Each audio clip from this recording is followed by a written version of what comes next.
Continuamos una serie breve en nuestra hora por la mañana acerca de Dios. ¿Es Él? ¿Quién es y cómo es Él? Este es tan solo un pequeño descanso de nuestro estudio de Primera de Corintios y después estaremos comparándolo el domingo por la noche con una serie acerca de Satanás. ¿Es Él? ¿Quién es y cómo es Él? Esta mañana, claro, veremos de nuevo nuestro tema, Dios, ¿es Él? ¿Quién es y cómo es Él? Tenga su Biblia a la mano, estaremos buscando algunas escrituras conforme avanzamos. Un libro muy útil de la naturaleza de Dios es el libro escrito por A.W. Tozer, titulado El conocimiento del santo. Entre otras cosas que él dice en el libro, una afirmación significativa, creo, es esta, y cito, la historia de la humanidad probablemente mostrará que ningún pueblo jamás se ha elevado por encima de su religión, y la historia espiritual del hombre de manera positiva demostrará que ninguna religión jamás ha sido mayor que su idea de Dios. La adoración es pura o baja, conforme el adorador entretiene pensamientos elevados o bajos acerca de Dios. Por esta razón, la pregunta más seria que siempre tiene la Iglesia es acerca de Dios mismo. Y el hecho más importante acerca de cualquier hombre no es lo que él en algún momento pueda decir o hacer, sino lo que él, en la profundidad de su corazón, concibe cómo es Dios. Fin de la cita. Él está diciendo lo más importante que un hombre tiene es su entendimiento de Dios, y el mensaje más importante que la Iglesia tiene que dar es el conocimiento de Dios, y creo que tiene razón. La razón por la que queremos propagar un entendimiento correcto de Dios es doble. Número uno es porque hay algunas personas que no creen en Dios. Son o ateos filosóficos o prácticos. O creen que no hay Dios o actúan como si no hubiera Dios. Y por esta razón deseamos propagar la verdad del Dios verdadero para que la gente pueda saber que hay un Dios y para que pueda saber quién es Él. En segundo lugar, predicamos a Dios y declaramos a Dios no solo porque hay gente que no cree, sino porque hay gente que cree cosas equivocadas acerca de Dios. Esto es, tienen conceptos equivocados acerca de Él. Esto es verdad inclusive en el cristianismo. Ahora, me sorprende lo que algunos cristianos suponen que Dios es. Podríamos decir que creer el concepto equivocado de Dios es idolatría. Cuando pensamos en idolatría, pensamos en alguien en una choza de lodo con un pequeño Dios en su mesa o lo que sea y postrándose. O pensamos en un templo pagano muy adornado con mucha gente quemando incienso, pero la idolatría es mucho más amplia que eso. La idolatría es simplemente pensar algo acerca de Dios que no es verdad de Él. Es postular algo acerca de Dios que no es correcto. En su sentido más pleno es crear un Dios. En su sentido secundario es hacer de Dios algo que Él no es. Y quizás en este tercer nivel, en el cual inclusive los cristianos se encuentran siendo culpables, es pensar pensamientos acerca de Dios que no son verdad. El Salmo 50:21 dice, pensabas que de cierto sería yo como tú. Dios dice, tú pensabas que era como yo, y eso es precisamente lo que los hombres han hecho en la mayoría de los casos. En la idolatría han hecho de Dios a su propia semejanza, o imaginar cosas que pertenecen a sus propias mentes. La esencia de la idolatría es entretener pensamientos acerca de Dios que son indignos de Dios y pueden manifestarse en muchas formas. Entonces, declaramos a Dios no solo porque hay gente que no cree en Él, ni en la filosofía, ni en la práctica, sino que también hay gente que cree en cosas equivocadas acerca de Dios, y debemos declarar las cosas correctas acerca de Dios, y entonces es muy importante. Ahora, la última vez dijimos en primer lugar, nuestro primer punto fue hacer la pregunta, ¿es Él? ¿Hay un Dios? Dijimos que la razón y la revelación y la experiencia corroboran para decir que hay Dios. Hay un Dios. En segundo lugar, preguntamos, ¿quién es Él? Descubrimos que Dios es un espíritu. Él es una persona, Él tiene personalidad, Él no es una célula de energía flotante, Él es una persona. Él es un Dios, sin embargo, tres personas en ese Dios, que es uno. Entonces, Él es espíritu, una persona, tres en uno. Después llegamos inicialmente a la introducción de nuestro tercer punto. ¿Cómo es Él? ¿Cómo es esta persona que existe espiritual, que es tres en uno? Bueno, la única manera en la que podemos saber cómo es Él es descubrir cómo en este libro se ha revelado a sí mismo. Y la revelación de Dios la catalogamos en cosas que llamamos atributos. Los atributos de Dios son las definiciones de la naturaleza de Dios que Él mismo nos ha revelado en las Escrituras. Ahora, permítame dar un prefacio del estudio de sus atributos y presentamos uno la última vez. Vamos a cubrir dos más esta mañana y simplemente le estamos dando los básicos. En primer lugar, permítame decir esto, que Dios es en el principio incomprensible. Entonces, cualquier cosa que tratemos de entender acerca de Dios, la estamos entendiendo de una manera muy limitada. Únicamente estamos viendo la punta del iceberg y hay mucho más acerca de Dios que no tenemos las palabras para hablar de Él. No podemos entrar a Él. Está mucho más allá de nosotros. Para efectos de ilustración, simplemente esto. Dios es infinito. Dios no tiene fin. Y entonces, nuestra simple explicación de media hora de cualquier cosa no comienza a hablar de manera apropiada de la esencia de la persona de Dios. Dios es incomprensible. Creo que esa es la razón por la que hacemos la pregunta ¿cómo es Dios? En lugar de decir ¿qué es Dios? Porque decir qué es Dios es colocarlo en un área en donde es muy difícil responder. Pero si decimos cómo es Él, hay algunas cosas que conocemos acerca de Él y Él es como esas cosas. Lo que nos mete en problemas, no obstante, es cuando tratamos de hacer de Dios algo muy parecido a lo que conocemos. Vemos el amor humano y cuando el amor de Dios no se conduce como el amor humano, decimos Dios no ama. Pero eso es hacer del amor humano lo absoluto, el diseño infinito del amor.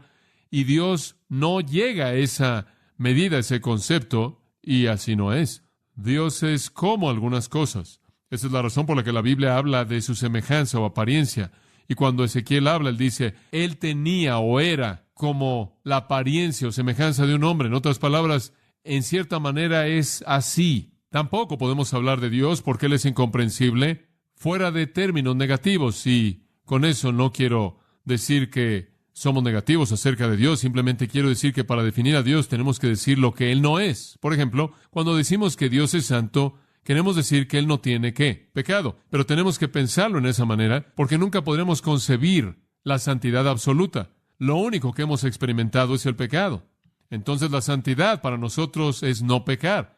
¿Ve lo que quiero decir? No podremos decir Dios es ilimitado sin entender que eso significa que Dios no tiene ningún límite, porque entendemos los límites, entonces simplemente decimos que Él no tiene ninguno. Entonces tenemos que añadir un negativo a todo, porque vivimos en un mundo de límites, un mundo confinado, un mundo que es tan opuesto a Dios, que tenemos que decir, Dios es como, pero no es como algo que entendemos. Ahora, si usted no está lo suficientemente confundido, no se preocupe. Alguien me preguntó cuando comencé con esta serie breve, simplemente como un descanso de nuestro estudio de 1 Corintios, si iba a cubrir todos los atributos de Dios. Y yo dije, no, la razón por la que no lo voy a hacer es porque no conozco todos sus atributos. Esta persona dijo, bueno, ¿acaso no hay 11 o 13? Y yo dije, no, permítame decirle lo que creo. Yo creo que Dios es un ser infinito y probablemente tiene un número infinito de atributos. No estoy convencido de que los atributos que conozco acerca de Dios son todo lo que hay por conocer acerca de Dios. ¿Se da cuenta, por ejemplo, simplemente para darle una ilustración de esto, que un atributo de Dios es algo que es verdad de la naturaleza de Dios? Un atributo de Dios es algo que es verdad de su persona. Ahora, nunca me imaginaría conocer todo lo que es verdad de Dios. Si Dios es infinito, hay una infinidad de verdad acerca de Él. Hay una infinidad de atributos y no hay capacidad en mí para entender esa infinidad. No necesito hacerlo, únicamente necesito entender algunos de ellos. Muy bien, veamos algunos de estos atributos. La última vez cubrimos únicamente el principio. Él es incambiable. ¿Se da cuenta usted de que ese es un negativo? Cuando pensamos en el hecho de que Dios siempre es el mismo, decimos que eso significa que Él no cambia. Y tenemos que usar un negativo porque únicamente entendemos el cambio. Entonces decimos, Dios no es como nosotros. Él no cambia. Malaquías 3:6, yo soy Jehová y no cambio. Santiago 1:17, en quien no hay sombra de variación, en quien no hay mudanza. Y vimos cómo eso es tremendamente consolador, nos da seguridad y provee un refugio tan grande para el cristiano, pero al mismo tiempo para el incrédulo esa doctrina es aterradora. Es una doctrina de juicio, una doctrina de ira incambiable en contra del pecado. Ahora veamos la segunda para comenzar nuestro tiempo el día de hoy. El segundo atributo de Dios que quiero que considere, y realmente estamos tratando con sus atributos absolutos, aquellos que son característicos de su naturaleza. La próxima semana vamos a entrar a los que se relacionan con nosotros como gracia, misericordia y amor. Pero el segundo es que Dios está en todo lugar, en todo momento. Los teólogos llaman a esto omnipresencia. Dios está en todo lugar, en todo momento. Y quiero que ponga mucha atención porque es probable que se confunda si no tiene cuidado. Algunos de estos pensamientos están mucho más allá de nuestra capacidad, que tiene que esforzarse un poco. Dios está en todo lugar al mismo tiempo. Dios es infinito. No hay fin de Dios. Su ser llena toda la infinidad interminable. ¡Wow! Es sorprendente. Jeremías 23:24 dice, ¿no lleno yo los cielos y la tierra? Dijo Jehová. Primero de Reyes 8:27, ¿acaso Dios morará en la tierra? He aquí, el cielo de los cielos no pueden contenerte. Después Salomón dijo, cuánto menos esta casa que yo edifiqué. Así como Dios es antes de todas las cosas eternamente, y después de todas las cosas eternamente, Él está dentro de todas las cosas y afuera de todas las cosas. Él está en todos lados. No hay límite. Dios es infinito. Usted no puede encontrar el fin de Dios. No hay fin. Él no tiene límites. ¿Sabe una cosa? Históricamente es interesante que la gente ha tratado de confinar a Dios. Inclusive muchos de los judíos que no estaban informados, o por lo menos eran ignorantes, por imponerse a sí mismos la ignorancia, trataron de hacer de Dios un ser confinado. Y muchos de los judíos sintieron que Dios vivía de hecho en el templo. Ahí es en donde Él vivía, que Él era como los dioses falsos. Y esa es la razón por la que Salomón dijo en 1 de Reyes 8:27 que Él no mora en esta casa. Este será el asiento de su majestad en la tierra temporalmente. Este será el símbolo de su presencia, pero Él no vive aquí en su esencia. Recuerde esto, el símbolo de la presencia de Dios nunca es la prisión de su esencia. Históricamente también los judíos han sido acusados de adorar al Dios de Israel, quien simplemente era ningún otro que el Dios de las montañas. Y los sirios creían que ellos tenían el Dios del valle. Entonces los judíos tenían al Dios de las montañas y los sirios tenían al Dios de los valles. Los sirios tuvieron su religión en el valle y los judíos siempre iban a las montañas.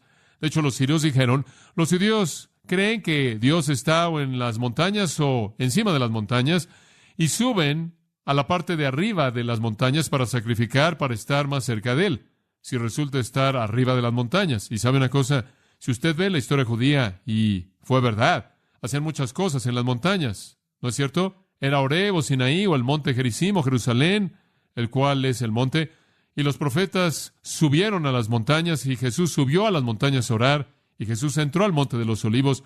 Y entonces la conclusión de algunos de los críticos es que Israel simplemente adoraba al Dios de las montañas y no al Dios de los valles. Ese era un Dios diferente. Bueno, eso no es verdad. Hay tantas veces en el Antiguo Testamento en las que usted puede encontrarlos adorando a Dios en el valle, quizás, como puede encontrarlos en las montañas. Otros pensaron que Dios vivía en el cielo y ahí es en donde Él estaba confinado, y creo que esta es una especie, sea que pensemos acerca de esto con claridad o no. Esto en cierta manera es lo que los cristianos piensan, que Dios en cierta manera está allá arriba. Y sabe una cosa, cuando usted piensa en Dios, usted piensa en un lugar acolchonado, con un trono grande, brillante, una especie de algo nebuloso sentado ahí. E imaginamos a Dios en una especie de alguien que está allá distante en un palacio celestial, y Él está en todos lados. Los judíos más sabios conocían la verdad, y los hombres más sabios conocían la verdad. Dios está en todos lados. Ahora, ¿acaso esto no trae algunos problemas? Así es, y quiero responder a esos problemas. Número uno, la gente dice, bueno, si está en todos lados, entonces Él es impuro porque Él está contaminado por las cosas que son impuras que están tocándolo. Si Dios está en el mundo, entonces Él está siendo tocado por la impureza. Yo diría esto en respuesta a eso. Dios está en todo lugar y en todo. Él está en el corazón de un pecador por inspección y convicción. Él está en el infierno por sus actos de juicio, porque Él es el que puede destruir el alma y el cuerpo en el infierno. Su esencia está en todos lados, pero Él nunca se mezcla con impureza alguna. Si usted quiere una ilustración, Dios es como los rayos del sol. El rayo del sol puede caer en un montón de estiércol en un campo, pero ese montón de estiércol nunca, jamás toca con su corrupción a ese rayo de sol. Es lo mismo con Dios. Dios es la esencia de quién es Él. Él no se mezcla con nada y nada lo contamina a Él. Él es su propio antídoto en contra de la maldad. Ilustración, Jesús vino al mundo, caminó por el mundo, y cuando Él terminó, se dijo de Él que no hubo pecado en Él. Él estuvo entre los hombres, sin embargo, no fue contaminado en absoluto por ellos. Y Dios es como Jesús fue, como es un rayo de sol. Puede tocar cualquier cosa y no puede ser contaminado por nada. Dios es su propio antídoto contra la maldad. Ahora otras personas dicen, bueno, otra pregunta acerca de la omnipresencia de Dios. Si Dios está en todos lados, todo el tiempo, Entonces, ¿cómo es posible que la Biblia dice que Él o está más cerca de alguien o está más lejos de alguien? Y ¿sabe una cosa? Dice eso. De hecho, dice en Isaías 55:6 que Él está cerca de los impíos. Y en otros lados, en el Antiguo Testamento, con respecto a Israel, dice que está lejos de ellos. Entonces, ¿cómo es posible que Él está cerca y lejos? Bueno, usted tiene que pensar de Dios en términos de dos palabras: esencia y relación. Dios está en todo lugar en su esencia, pero especialmente en ciertos lugares en términos de relación.